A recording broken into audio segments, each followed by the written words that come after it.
Okay.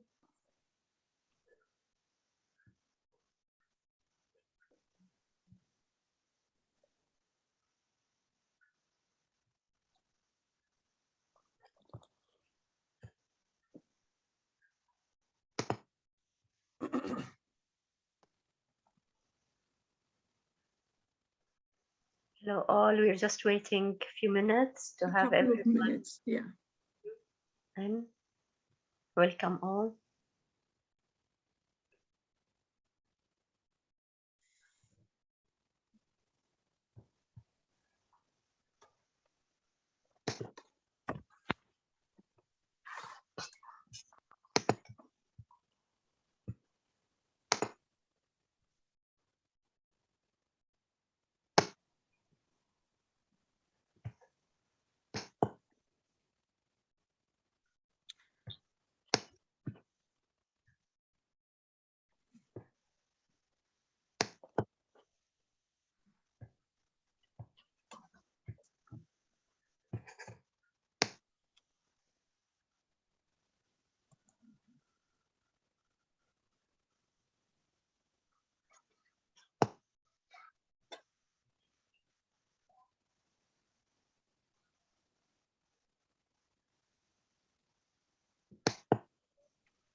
Okay, I think maybe we can start.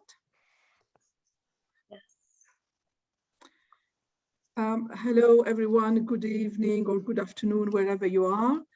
I welcome you to this fourth lecture of this series, and I will let my colleague Hatoun, first of all, introduce the series again very briefly, and then I will introduce our speaker today, and then we give the floor to her. Go ahead, Hatoun. Yeah, hello everyone. I'm sure that you have read a bit about our series, and for those who have been with us in the past three lectures, know more about it. Well, for the newcomers, this is the fourth lecture of a series on empowering women in Muslim women in history, literature, and art. And in this series, we are exploring the imagination and representation of women in history and today in a fully fledged ambition that this series of lectures would like to explore or would explore through men and women's work in art and literature and history, archaeology, and social sciences, along with their representation and presentation and perception in the works of non-MENA academics. Now, the series includes speakers from the MENA region and from the globe in all. And the meeting point of these speakers is their research on women in this region. Through their multi and interdisciplinary, distinctive, innovative, and creative approaches to their fields, they deconstruct the stereotypes of Muslim women and emphasize their diversity. As you know, this region comprises the Arab world and a large part of the Islamic world, and is considered today to be one of the hottest in the world, hottest spots in the world, politically and economically, but as well as in the area of women who are considered to be the least visible participants, and yet they need to be and most affected by the consequences of political and economic crisis. So we're trying with this series to shed some light on and to share with the experts ideas and new perspectives on the topics. And we hope that we could come up with a book after this series. We are meeting, as you see, on a Zoom platform. The organizers are Professor Zahia Ismail Salhi, the chair of Modern Arabic Studies at the University of Manchester, and myself as a visiting professor and senior research fellow at the university at the same department.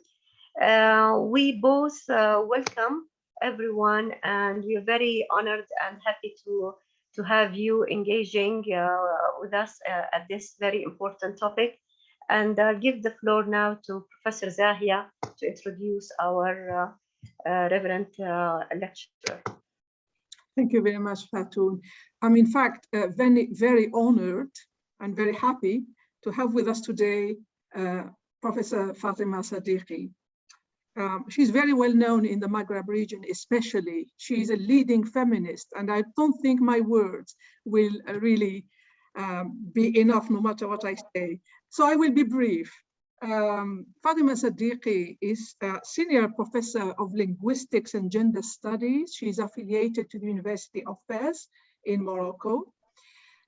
She has done a lot of work to promote the study of women and gender in the Maghreb and in the Arab world. In 1998, she founded the first Moroccan Center for Studies and Research on Women. I would even say this is the first Maghrebi center on the study of women and gender. In the year 2000, she founded the first graduate program for gender studies, again, not just in Fez, but in the Maghreb. And in 2006, she founded the ISIS Center for Women and Development. And this is such an important center. It runs a lot of seminars and symposia and brings feminists from all over the world to congregate in Fez. And I've had the honor to be among them many times. Fatima has published extensively. I will just give you a few titles. Her book, Women, Gender and Language, was published in 2003. She has another book, Women and Knowledge in the Mediterranean, published in 2013. Another one, Moroccan Feminist Discourses in 2014. And then Women's Movements in the Post-Arab Spring, North Africa in 2016. She currently is working on Amazigh women's arts. Her work has been supported by numerous prestigious awards and fellowships, including from Harvard University, the Woodrow Wilson Center, the Rockefeller Foundation, and Fulbright. Her lecture today draws on her current research on Amazigh women's art. So without further ado, I will give the floor to Fatima, and I will share her screen as well, or share my screen to give you her presentation.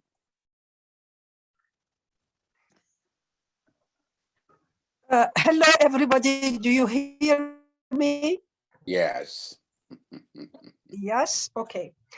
I want to start first by thanking very warmly Dr. Zahia Ismail Salhi and Dr. Hatoun Al-Fassi for inviting me to be part of the University of Manchester Arabic and Middle Eastern Studies lecture series. I am really honored to give this lecture to you. I will, as an introduction to this presentation, I will simply say that carpet or rug weaving is the oldest recorded art in North Africa. Its practice is intrinsically associated with Amazigh women, Amazigh Berber, but I'm going to use Amazigh. Various studies highlight this art as an example of feminine genius and creativity. I mean, Moroccans, North Africans, Europeans did.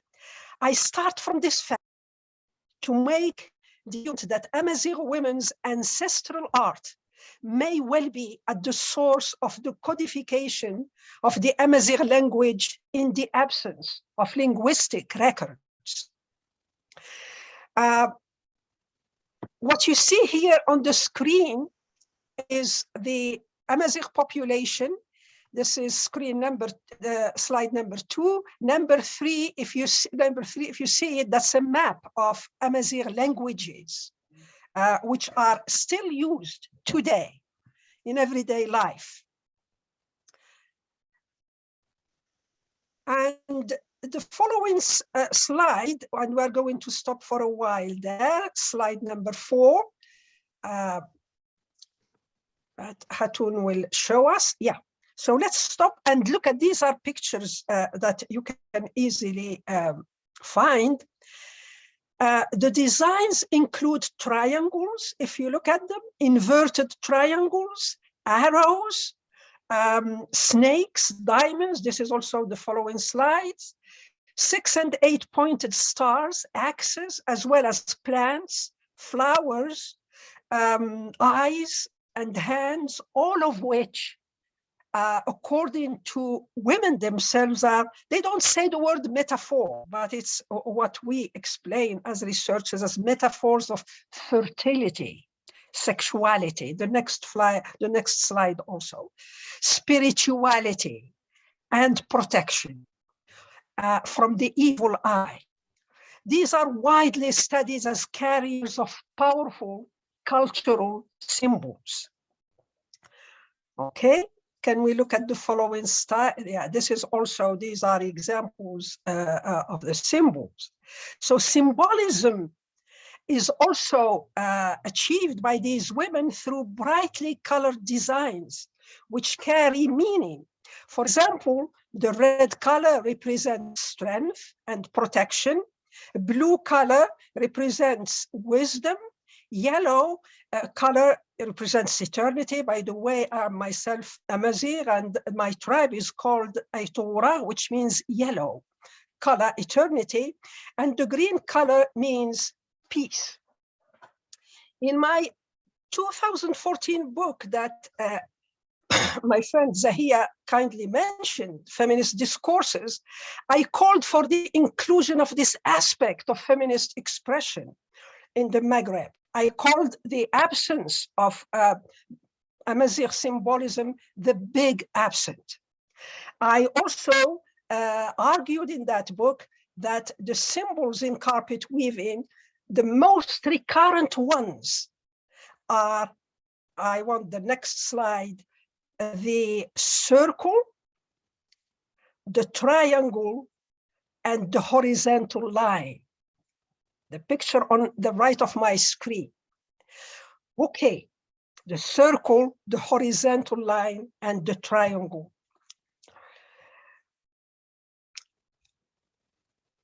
These are symbols of the picture you have on the left of my screen. And you can read where this picture comes from in the next slide, and come back to this one, Hatun. Thank you for your help. So the figure, this is a bust of Tanit. Who is Tanit? Tanit is the goddess of fertility. And this bust was found in the Carthaginian necropolis of Puig de Molins in Spain, and it dates to the 4th century before Christ. It's housed in this museum, and they have seen a replica of it in the main museum of Carthage in Tunis. Okay, let's go to create a little bit of shock to the next one. Next slide. Now, in 2005, and even last month, we still see women carrying something that has its equivalent of a circle, horizontal line, and this time a vertical line in the absence of a triangle. This is goddess Tanit that women that carry. I did myself when I was a child to ask the skies to give us rain. Okay, now back to Tanit. What is the origin of carpet weaving? Now, in carpet weaving, we see the abundance of these symbols. Okay, the origin of Amazigh carpet weaving dates back to the prehistorical Paleolithic era, at a time when the first inhabitants of North Africa, the ancient Amazigh populations, used to hand-spun cloth that was named for tribes. Carpets were emblems of tribes. This is Shafiq 2005. Carpet weaving was and is instigated by economic utility and the need for cultural symbolism. In a household, even today, both men and women are involved. While women model and weave, men commercialize in the weekly markets. The money earned is used to buy food and other necessities for the household. This ancient practice is still vibrant today in the villages of the Atlas Mountains, where I originate from and which constitutes the site of my present ongoing fieldwork. And women's rugs continue to be sold in local markets as the main source of living for rural families. So, what does this mean? It means that women have not only been transmitting the techniques of weaving, but also the language of weaving, the meanings of colors, and each generation of weavers builds on the preceding one to further the creativity and imagination of the weavers. What does this mean for women? Now, as Tanit, whom you see in front of you, was the goddess of water in ancient Mediterranean cultures, the language of carpet weaving has for millennia communicated the universal magic of fertility, which is related to women. This divine link made of wool a source of what we call baraka, which means blessing. And some of this baraka, blessing, is believed to be transferred to the weavers themselves. Hence the sacred nature of weaving in Amazigh communities. Amazigh women who have their way with the wool, as we say, are highly respected. And it is said that a woman who makes 40 carpets during her lifetime is guaranteed a place in heaven after she dies. Today, Amazigh women's carpet weaving designs are reappearing in the Amazigh movement and youth culture as a token of Amazigh identity, a testimony to their continuous importance in Moroccan society and culture. But today, my main focus is on the linguistic dimension of this. What does this mean from the point of view of language, linguistics, even I would say formal linguistics? So in addition to the historical dimension of carpet weaving, there is an interesting, but to my knowledge, understudied aspect of Amazigh women's carpet weaving. The linguistic dimension, this is what we need. A nascent interest in the role of women in the history of linguistics forces more focus on the linguistic meaning of carpet weaving. My work on the role of women in the codification of Arabic, and I'm very happy to see one of my colleagues who participated in the book, Dr. Al-Mapash, on the role of these women in the codification of Arabic inspired me to look at the Amazigh case. In this presentation, I will focus on writing, because when you say linguistic dimension, it's a lot of things. So the focus is on writing aspect of Amazigh. As in any other language, writing is based on an alphabet. In this case, the alphabet, the Amazigh alphabet is called Tifina. And what you see in front of you is an ancient rock that was found in Libya, and where there were, you can see these, they are not very clear, but these are some of the things, but you can easily recognize, I think, the circle, the horizontal line, and some kind of I think in the following one, maybe triangles. You see these things that we saw in the carpet in Tifina. Now, before going into the next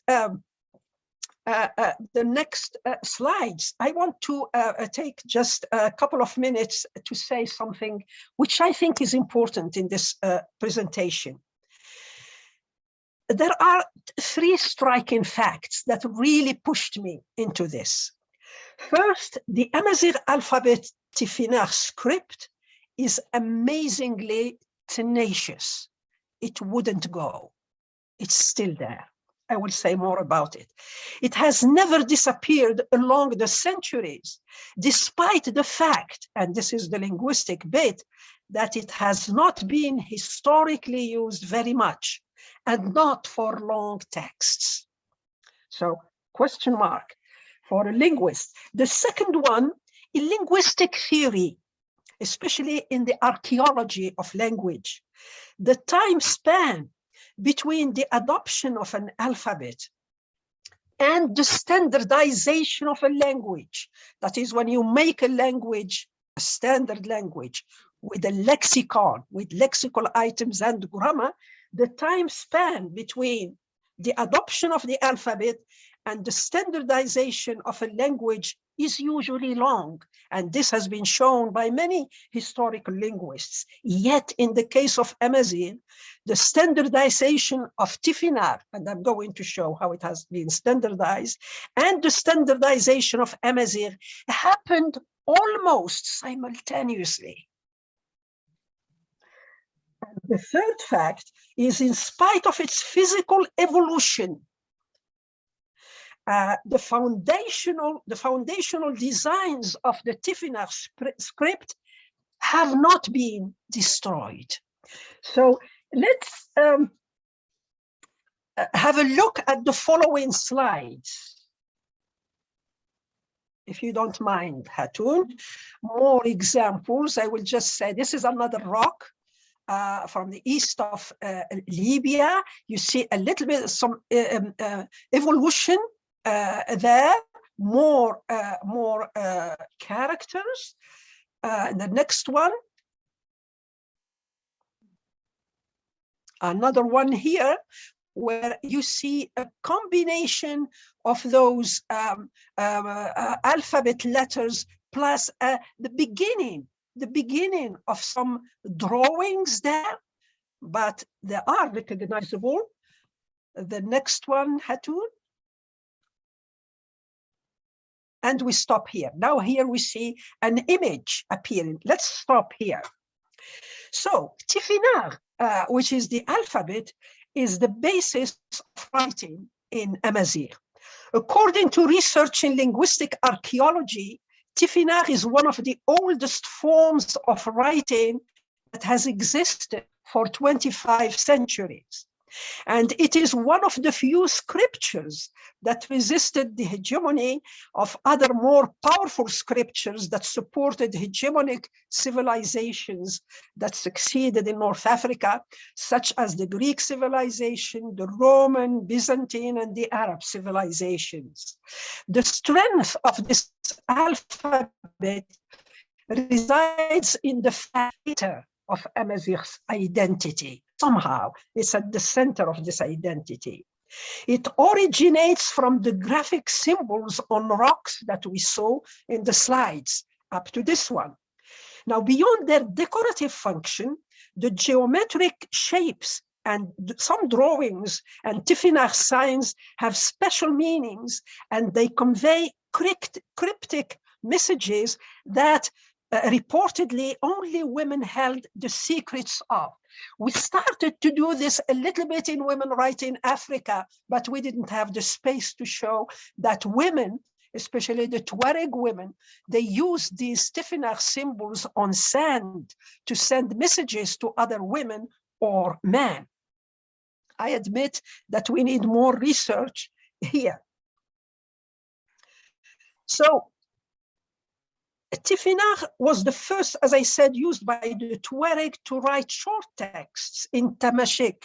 Now, Tamashek is a variety of Amazigh, and only a mastery of Tamashek allows the deciphering of such texts, mainly because of the absence of vowels, as you have seen. So up to now, we don't have vowels there. To keep in touch. Okay, we can go to the next one also. We don't have vowels there. Hatun, the next one. Okay, so as with most human languages, the first versions of Tifinagh, as you have seen, contained a limited inventory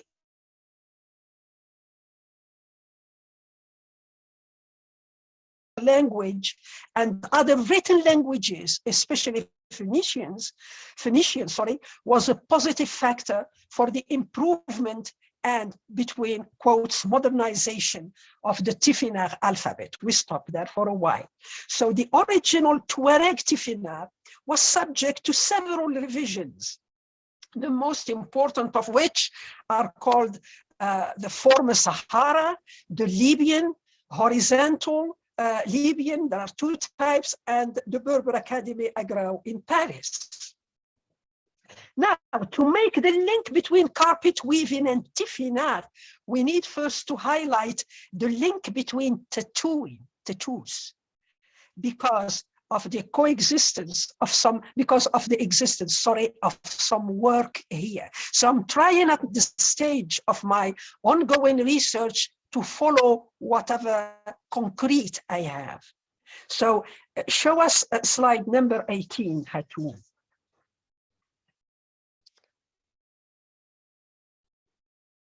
I think even the next follow, yeah.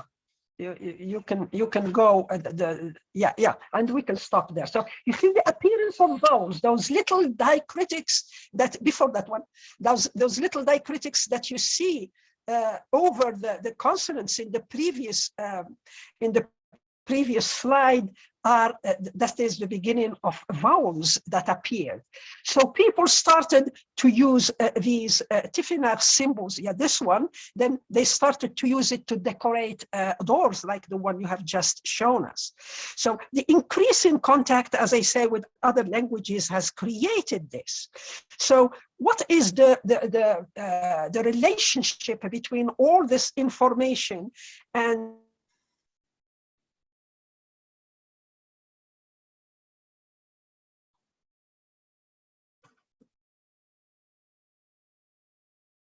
I think we lost you, Fatima.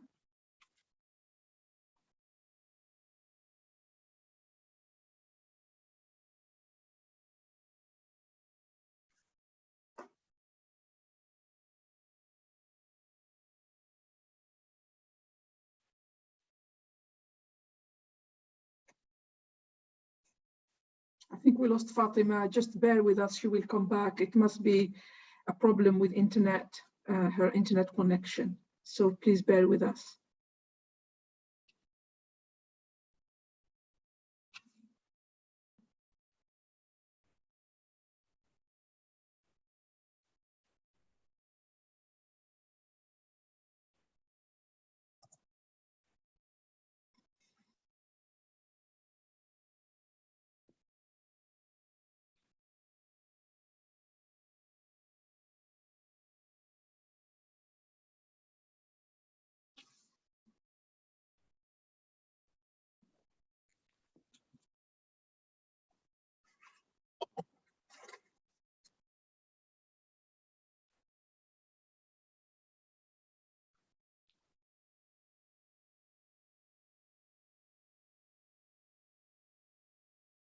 Want to know how to find the cheapest flights on Kayak? Head to Kayak, enter your origin and destination. Choose your preferred dates.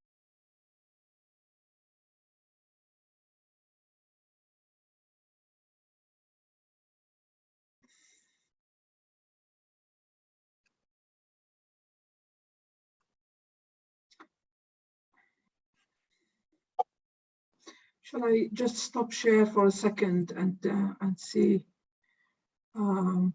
what I can do? Oh, there she is. There she is. Okay, let's share screen again. Sorry, Fatima, we lost you. Happy to see you back. Go ahead.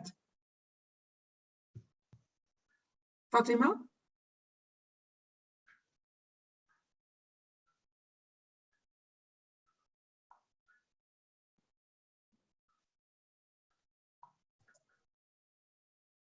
Fatima, where is she? Is she gone again?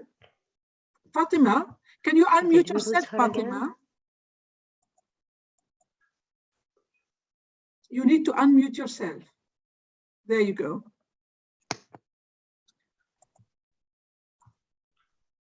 Okay, so slide number 18, there are some tattoos there. If not, I'm going to go ahead. So another Moroccan sociologist, very well known, Abdelkbir Khatibi, uses data from the philosophy of language to argue that tattooing is writing in its capacity as a visual and spatial semiotic system. This is very important. This thesis is supported by the fact that tattoos in Amazigh culture appear in the visible or exposed parts of a woman's body. They appear on the face, the hands, the arms, the neck, which presupposes that they have meanings that are intended to be read and interpreted. Okay. For Khatibi, the tattooed body is a written body. He is, to my knowledge, the first one to really make the link and make it in a clear way between tattoos and writing, in the sense that, and language. And a lot of people use it, his own students and other researchers used his theories to tell and retell history. Now, but before these two eminent sociologists, French authors like Marcy, for example, associated the birth of Tifinagh with what he calls Berber women's facial tattoos.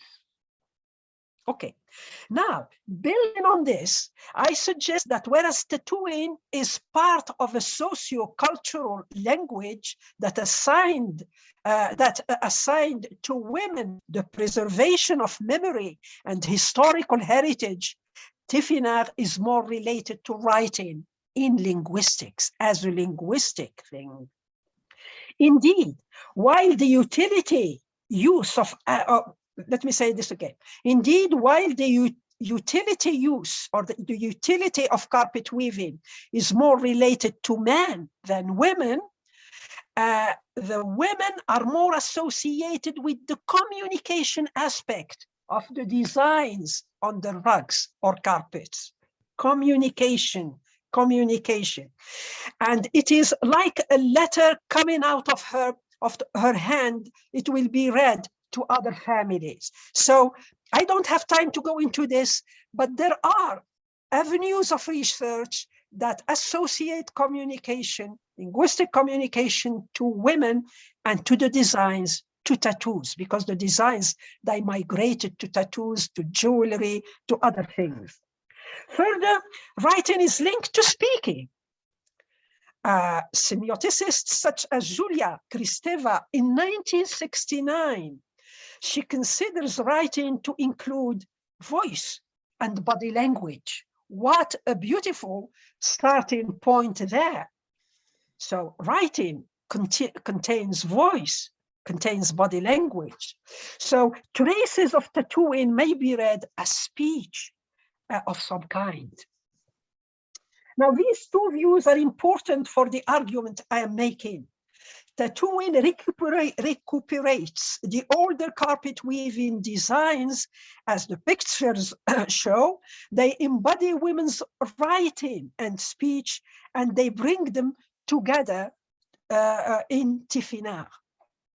In other words, if the carpet designs inspired the Tifinagh alphabet, then it is possible to postulate that they inspired the codification of the Amazigh language. Tifinagh alphabet signs constitute the building blocks of the syntax of Amazigh. I'm not going into that. The apparently unbroken journey of carpet weaving is the only proof of the relationship between the codification of Amazigh and the feminine art of weaving. Tifinagh survived through carpet weaving, and it was women's artistic creativity that saved and perpetuated the alphabet by maintaining the semiotic and semantic connection. Here it is.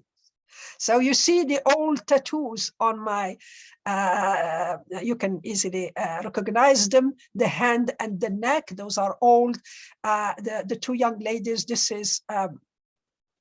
is new, and the hand, that's I don't know whether it's a man or a woman, but you can see that. You can you can look at the picture for a while.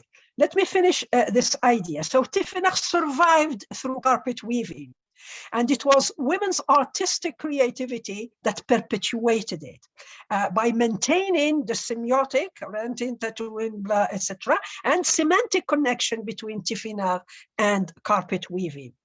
If this is true, then this is a unique phenomenon in linguistics, because there is solid assumption in this field that alphabets that are not used kill their language. Now, many people have argued that alphabets that cease to be used, then the language they're supposed to write die. The existence of Amazigh as a grammatical system without a supporting linguistic continuity in writing is an extraordinary phenomenon in linguistics. The uniqueness of the Amazigh is that it differs from the usual cases like Arabic, where the codification and stabilization of language is more grounded in linguistics. Here it is grounded in art, in artistic elements. Women are at the root of the codification and stabilization of the Amazigh language. This is supported by the fact that, like tattooing, carpet weaving is typically tribal and typically female as a phenomenon. In their book called Tapis et tissage au Maroc, une écriture du silence, Carpets and Weaving in Morocco, a writing of silence, Francis Ramirez and Christian Rollo made a clear link between the patterns of the carpet and Tifinagh writing through a combination of form, semantics, and aesthetics. This presentation takes this idea a step further by bringing it to the formal aspect of linguistics. Next slide, please. Now, today, we see this Tifinagh invading more art, modern art, paintings reclaiming identity, and painting in jewelry designs. Today, a new alphabet, I call it calligraphy. It's calligraphy. Calligraphy in Arabic is a male practice, but in Amazigh, it's a female practice. So today what we have is a new alphabet. You can go to the next slide, named Tifinagh Irkam. We have something, this is more Amazigh calligraphy. So a tree, and you see displaying, and they put on the right-hand side, sorry, of my computer, I remind you of the designs. So you can see that there is an evolution, and we have here calligraphy. Next one. And now we stop here. Now, this is today. Today, a new alphabet that you see, the first version of it on the right, my right, and the second on my left. It's called Tifinagh Irkam, the Royal Institute for Amazigh Culture in Morocco. This alphabet has been established on the basis of the previous versions of Tifinagh and is being used for writing in schools. And I like to remember that I was involved in the writing of the first textbooks in Tifinagh, in Arabic, then in Tifinagh. And we use these modern, if you want, Tifinagh alphabet. So, so it's being used for writing. There are novels being written in it, and there are texts written in it. And outside national, public, and private schools in Morocco, you see these signs everywhere. Maybe the next slide, that's the last one, will show you, yeah, you see them here, like in the middle of nowhere, that shows you that this is Dar al-Bayda. You can recognize Casablanca written in Tifinagh. This is amazing when I think of the 1990s, when I couldn't even lecture on Amazigh. Anyway, so we see the Irkam Tifinagh is also used in ads throughout the cities, in towns and villages, in the regions, on the gates of universities, of ministries, everywhere. And of course, now with the last, I think this is the slide, the constitutionalization of Amazigh, because Amazigh now is an official language in Morocco, and the emergence of this writing, ancient writing, in the public sphere, writing Tifinagh and women and rural women in the public sphere, almost simultaneously. The IRCAM, the institute, was built in 2001, and the Moroccan family law was in 2004, like women and the language together in the public sphere. As a way, I will conclude by saying that the term Amazigh or Berber denotes two intrinsically linked signifiers or concepts: culture and language. We also know a historical fact, which is that Amazigh people have not been historically unified by culture, but they have been unified by language. Why is that?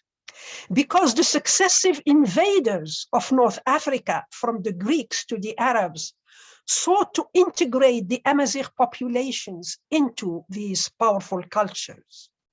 Consequently, the Amazigh culture has been like a sponge absorbing all these other cultures without melting completely into them. The term Amazigh, by the way, means free. That's why Amazigh people have had different religious beliefs and practices, even when they ruled North Africa during the Amazigh dynasties of the Almoravids, the Morabitun, the Almohads, and the Marinids. But the Amazigh were unified by language itself, rooted in women's art. Women's art allowed Amazigh culture and language to escape the controlling radars of successive dominations. It's maybe the only existing link between the two shores of the Mediterranean. It allowed us today to produce or to turn the gaze when we are looking for explanation inward, when searching for explanations. It is high time we inscribed such praxis in our ethics of knowledge production. The linguistic dimension of weaving is still poorly known, but it carries a strong explanatory potential. So women are the artists in the Amazigh cultures. They have always been. Art and language are tied in their communities as well as in women's communities, as well as in their creative imagination, because art is expression and communication. The Amazigh language as alphabet and language survived because of women's art. As such, it is also the basis of Amazigh grammatical codification, because language is by definition a grammatical system. Thank you very much. Thank you so much, Fatima. Thank you, thank you. This is an excellent lecture, very rich in its content. I'm sure we have all managed to learn something. And for those who knew a little bit, they have deepened their knowledge, I am sure. I am very happy to open the floor for questions.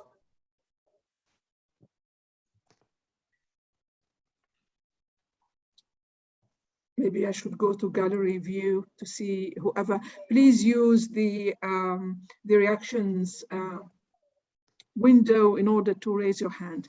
Okay, Shada Al-Mutawah has the first question. Go ahead, Shada. Shada? Or is that Unmute the historic hat? Unmute yourself. Hi, thank you so much. I couldn't unmute initially for some reason, but I really enjoyed this lecture and I appreciate everything you shared with us. Thank you so much. My question is about the religion of the women who celebrate the goddess of fertility. If you can tell us about that, I'm curious if they are Muslim women and integrate this tradition, or if they practice a different religion. Thank you, Tata. Well, before the coming of Islam, a religion was, there was a dual deity. A religion was female and male. Now, with the coming of monotheistic religions, not only Islam, but also Christianity and Judaism, what happened is that this dual religion had to disappear from the public sphere. And it disappeared, but it stayed in the unconscious. Now, some of the people who worked on this from a psychological point of view, and they can think of Emina Ben Milad from Tunisia, who wrote this book, Les Tunisiennes ont-elles une histoire? Her thesis was that this dual deity managed to locate itself in the private, and it stayed there and re-emerged in whatever women did. Now, consciously, of course, if you are talking about the Hespress image of 2015, these women are Muslim, okay? But the practice is there as part of, because you see, Islam in North Africa had to be adapted to the Amazigh tribe practices. So it's a typical, we have an Islam which also takes into consideration that. So consciously, to answer your question, they are Muslim, but in practice, I mean, these tuqus, rituals, and this is supported by a magnificent literature, oral literature, songs, and all that is still alive. And and no one wants it to go. Even people who, many of our writers who write in French, for example, like Driss Schreibi, Khatibi himself, they don't speak Amazigh at all, but their texts speak, they speak Amazigh. You see, it's the substratum that constitutes the foundation of the culture. But what I'm trying to say is that it's also the substratum of the language, because our Arabic doesn't have the same vowels as the most of the Arabics in the Middle East. And I think that the Amazigh substratum is very powerful there. I have not done this research, but I'm just sharing this spontaneously with you. Thank you, Fatima. Shall we give the floor now to Dr. Alejandra from Mexico? Go ahead, Alejandra. Okay. Much for your talk, and I would like to ask you if you can take us to the process where the language or the alphabet become modern, the modernization as you showed to us, and if you tell us what was the role that women play, if they have any role on this process. I think they had a big role without saying that here is our role. What happened is that because there is another question which keeps circulating in my head, but I don't know whether it's yours or it's men who did, etc. Yeah, of course, I mean, men went outside, did all these things. But when I'm speaking, generally speaking, suppose here is a male linguist who wants the alphabet, but where is he going to seek this alphabet if not in the art? The art is the package of the sacred, and art, it's women's art. So we don't know of any male weavers, but recently I have read a very interesting book by Cohen, I forgot her, she's French, Les Femmes de la Préhistoire. And according to her, weaving is a female practice in prehistory. She's an archaeologist. It's the first feminist archaeologist I have ever read. And so, I mean, because my research is still ongoing, but we can see the links. We can see the web links that we can follow there. So if archaeology tells us that women wove, okay, but it also tells us that women stayed home at one point and men went out.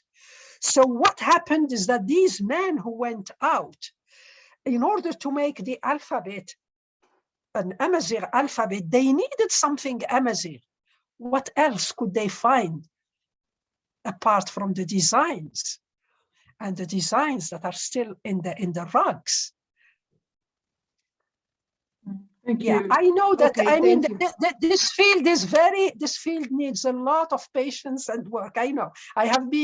This book is taking more than 15 years. Every time I say, but this is not the time. But now it seems like there are things. I mean, with the constitutionalization of Amazigh, with the emergence of these designs in the youth culture, with all this deep thing that speaks us. My focus is on language, but as I said, it's language and culture and women. These are very much related to me. I hope I have done my best. Thank you very much. Thank you, Fatima. I will invite Orit to ask her question. Go ahead, Orit. Thank you so much, Fatima. It is fascinating, and I have so many questions, but I will concentrate on one only. And I want to bring to the picture the culture and aesthetics of the Amazigh Jews, because when you mentioned the idea of this primordiality of the Amazigh people, and interestingly, it goes back to the Mashriq. So for Jews, for example, they call the Amazigh Philistines. So it is, it echoes those very ancient stories about the origin of the Phoenician, and I mean the colonial called them attributed everything to the Phoenician. I think that the Jews and the Amazigh Muslim go back even earlier. So I wonder if this turquoise of telling the history or the pastness of the Amazigh, we can find something in common between Amazigh Jews and Muslim Amazighs, because tattoos were religiously forbidden for Jews, but we can find those kind of aesthetics in the emulates of women, and the emulates were written by men, but all the sphere of emulate and talisman belongs to women. So it's interesting. I think so. Yeah, I agree with you. And the work I did, and Zahia was also part of it, Women Right in Africa, we didn't have time to go into details, but one thing we learned is that women do share a lot of things in history, and because of their status and the way they evolved and all that, their strength, I mean, stayed in what they did and what made them women, and they clung to that. They didn't want to let go. So I wouldn't be surprised to find, I mean, similarities, but maybe this is time. And this is one thing which is I believe in. This is the right time to go inside us, inside all these little details that have been marginalized for too long.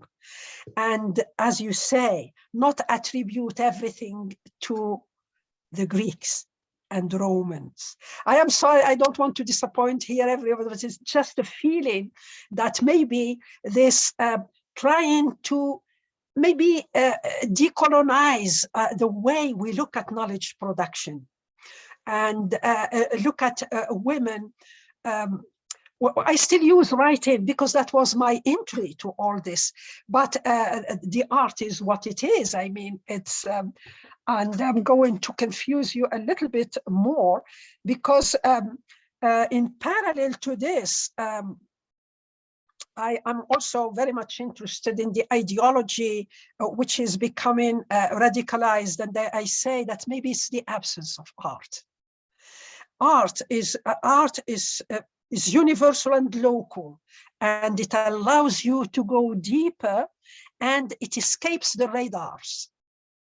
And it's very much, I mean, in Arab societies, men usually are the artists, but in Amazigh cultures, it's women who are the artists. I know I am not answering your question directly, but I agree with you that, yeah, research is needed there, yeah.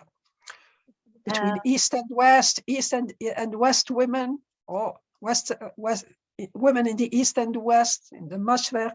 Wonderful, yeah. Thank you, Fatima. We have a question by Helma Pash, who asked it a while ago. Do you want to read your to say your question, or shall I read it from the chat? Please do. I don't see. Yeah, go ahead. Go ahead. Unmute yourself. Helma, unmute yourself. Okay, I'll read it. So Helma was asking, how can women? She wrote this question when you were referring to the women writing on sand and sending messages through that. She was asking, how can women be responsible for the use of Tifinagh script and the maintenance of Amazigh language, including its standardization, when men do the traveling, i.e. carry out transregional communication? Yes, well, that's a very good question. What I did is look at the origin of it. But yes, now what happened to that when Tifinagh travels, that's another topic, and I agree with her. Now going back to sand, because women also had different roles. Women did travel in the, we don't know. I mean, we have to do our homework. Who knows whether women traveled or not? But one thing is known is that the Tuareg in the Algerian deserts especially, I mean, it's very little has been done there. And women were goddesses, women were queens, women were what have you. And what I was interested in was the fact of the communicative aspect of it, using the designs to convey something or to teach children or to do these things are all, although I'm a linguist by training, and I'm still fascinated like a child when I realized that. And even though I belong to the village, when I go back to the village, I mean, you cannot appropriate the voices of these women, but I'm always enchanted by the power of these women. I am, many of my family members are weavers, and they talk about their rugs as something that's really inner in them. It's intimate, very intimate relationship with, there are some rugs that they don't sell.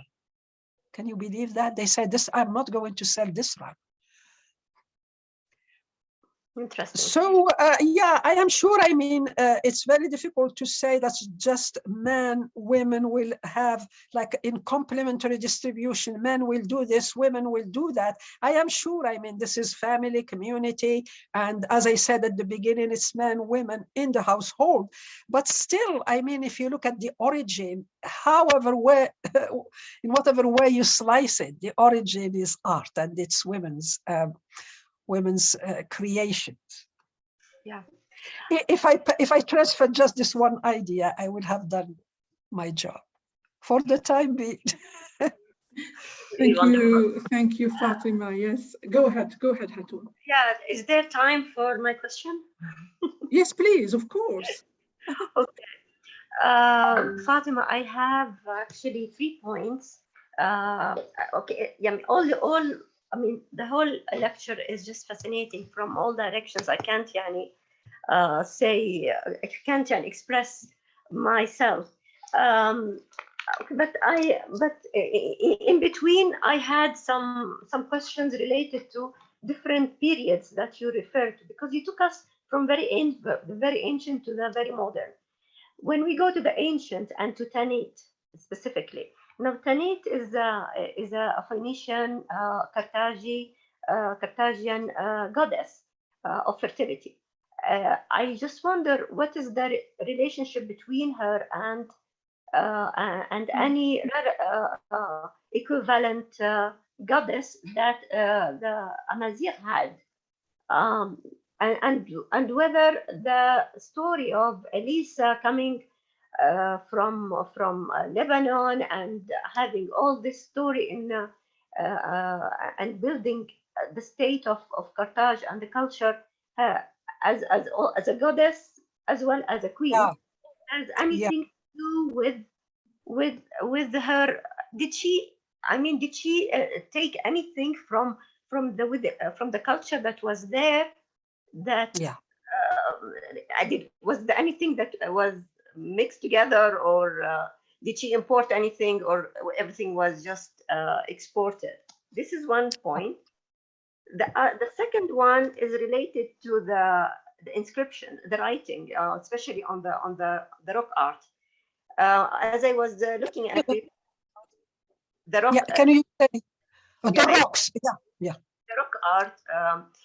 That was for me, as ancient historian and who has of Arabia and deals with inscriptions, it just resonated with me as if I'm seeing any of these Talmudic or Sapphitic inscriptions on the Arabian rocks. And actually, I could identify few letters, and I wonder whether there was any connection.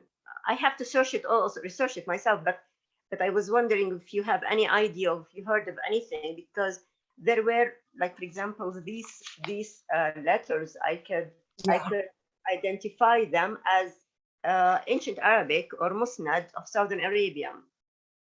The last point related actually to all your work on linguistics and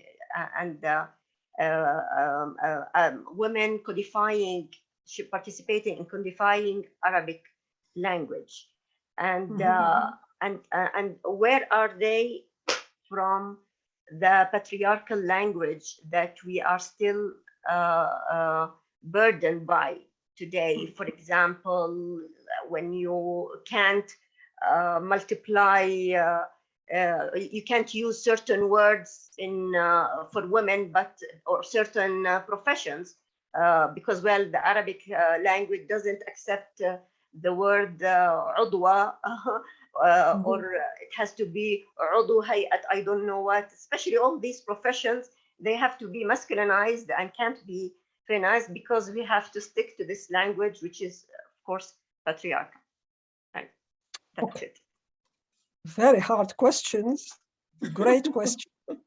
I will start with Carthage. From what I read, Ibn Khaldun, Herodotus before him, the Roman history. These are the documents we have. I had to rely on them.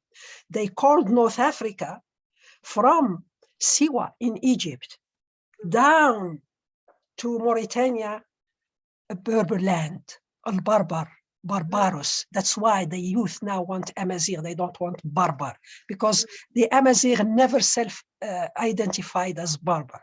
So the outsiders, some Arabist historians would say Barbar. So that's why we call them Barbar. So that's why Tanit, having lived, well, she has in Carthage, in Tunisia, in the Museum of Bardo and all that. I mean, she has a place. She belongs to North Africa. North Africa in the sense of the Maghreb.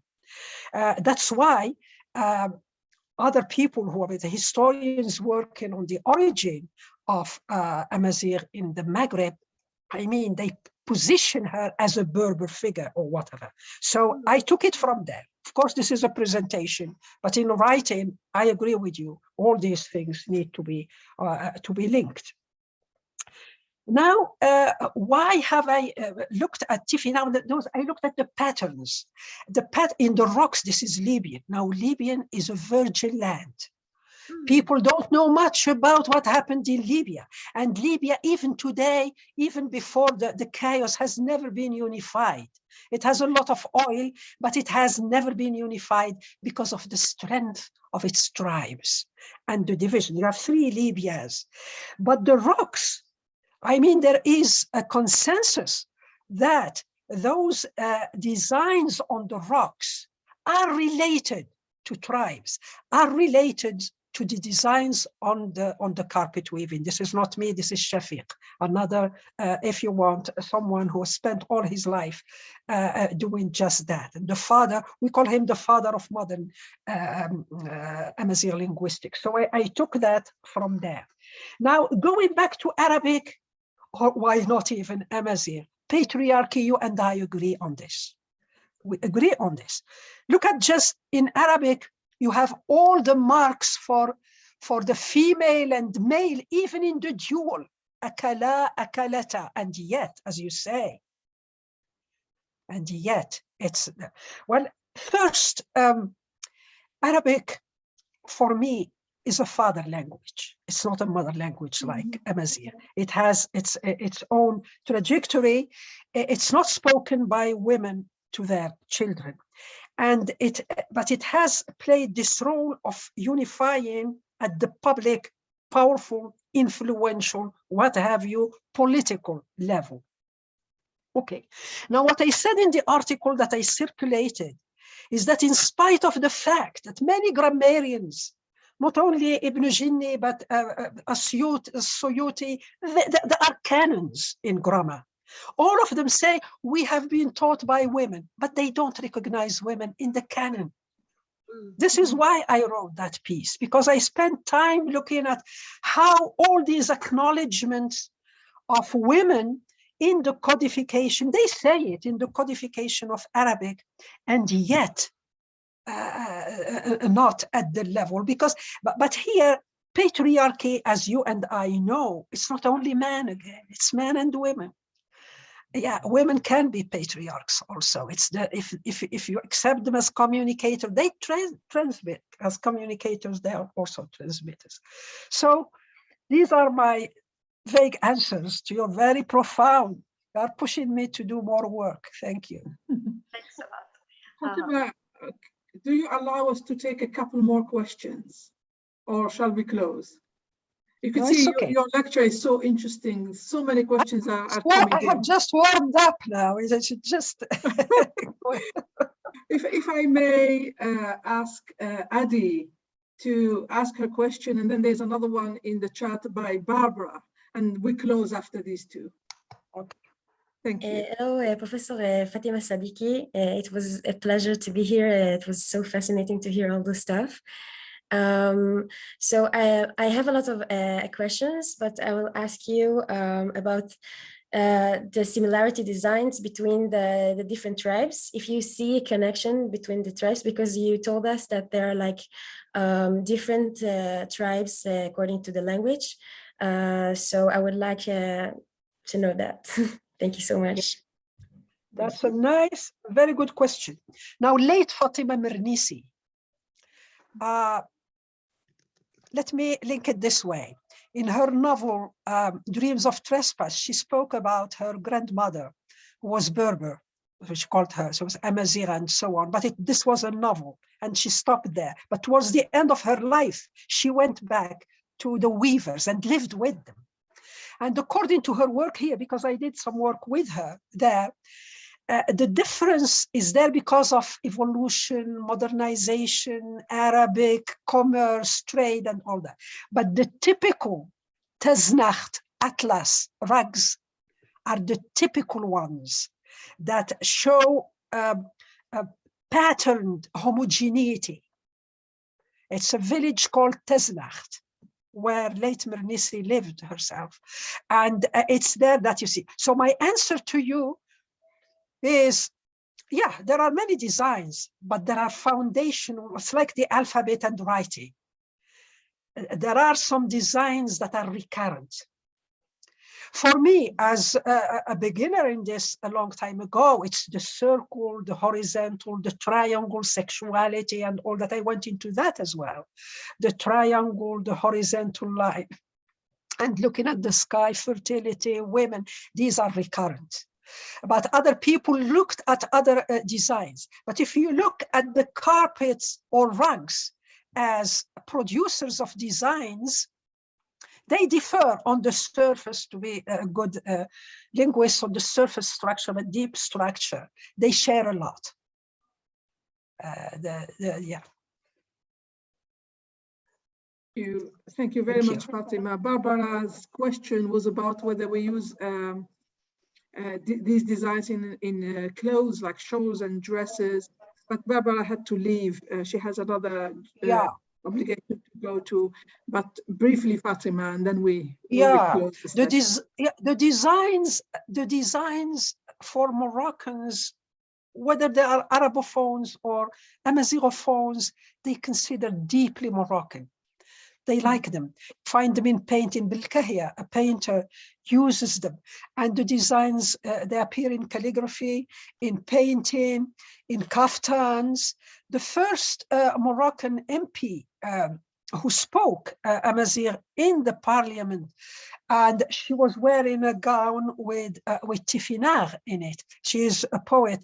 And when I interviewed her and asked her why, she said, "This is all I know. I am illiterate, but this is my writing." See, and because she was a poet, she became interested in politics, and she was elected to the parliament. Her name is Taba Amrand. She's still alive. So the designs are everywhere. And again, intriguing as they are, because Amazigh has been so scattered historically, so scattered academically, so scattered in terms of disciplines, and so scattered in terms of nationalities, that we need more compartmentalization of all this knowledge, and to have a more focus on specific items of the designs, because the designs are not only cultural elements, symbols. I think that they have to do with the language itself. Thank you very much indeed, Fatima. This has been fascinating, and thank you to all of you who have made this event happen. You have really enriched it with your questions. I will let my colleague Hatoun announce the next lecture after this. Thank you all. Okay, thank you for your questions also. Thank you very much, Fatima. Our next lecture, number 5, will be presented by Dr. Shaza Mutawwa from Department of Philosophy and Religion at American University. She's going to speak about tracing Arab and Muslim women's resistance to colonialism and imperialism. It will be next Wednesday, 2nd of March, again at the same time, 17 GMT on Zoom. You're all welcome, and thank you for those who will send their emails. If they are not already on our mailing list, please do that, and see you all inshallah next meeting. Thank you very much indeed. Thank you. Thank you, organizers. Thank you, audience. Yeah. Thank you for your questions. Thank you. Thank you, Fatima. Bye. Thank you. Thank you. And thank you.